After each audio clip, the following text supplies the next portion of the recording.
యుద్ధం ముదిరి పాకాన పడబోతోంది. ఇంతవరకు ఇజ్రాయెల్కి తోడు అమెరికా.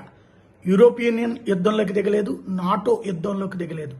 నాటో మీద ఆగ్రహం వ్యక్తం చేశాడు ట్రంప్, యూరోపియన్ యూనియన్ మీద ఆగ్రహం వ్యక్తం చేశాడు. అయినా వాళ్ళు స్పందించలేదు, ఒకంత భయపడతా ఉన్నారు. అటు కెనడా, ఇటలీ, ఫ్రాన్సు వీళ్ళెవ్వరూ కూడా యుద్ధంలో పార్టిసిపేట్ చేయట్లేదు.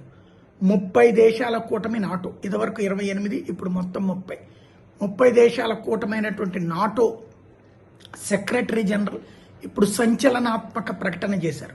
హార్ముజ్ జలసంధిని స్తంభింపచేయటం, ప్రపంచాన్ని ఆయిల్ సంక్షోభంలోకి నెట్టే ప్రయత్నం చేయడం, ప్రపంచవ్యాప్తమైనటువంటి పరిణామాలను క్రియేట్ చేయాలనుకోవడం, మధ్యప్రాచ్యాన్ని హస్తగతం చేసుకోవాలనుకోవడం లాంటి కుట్రలకి పాల్పడుతున్నందుకు గాను ఇరాన్కి బుద్ధి చెప్పేందుకు అమెరికా అధ్యక్షుడు ట్రంప్ ఇజ్రాయెల్ చేస్తున్న చర్యలకి తోడు నిలబడతాం, యుద్ధంలో దిగుతామని ప్రకటించారు.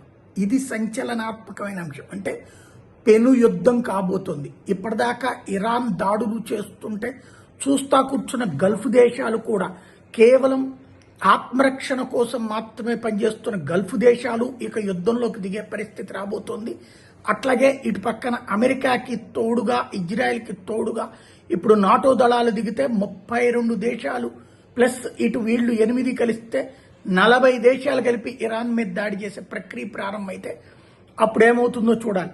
హార్ముజ్ జలసంధిని స్తంభింపజేయడం ద్వారా ప్రపంచాన్ని దారికి తెచ్చుకోగలనని ఇరాన్ అనుకుంటుంటే, అదే రివర్స్ అస్త్రమై ఇప్పుడు ఇరాన్ అంతు చూడబోతోందా అనేది తేలాల్సి ఉంది.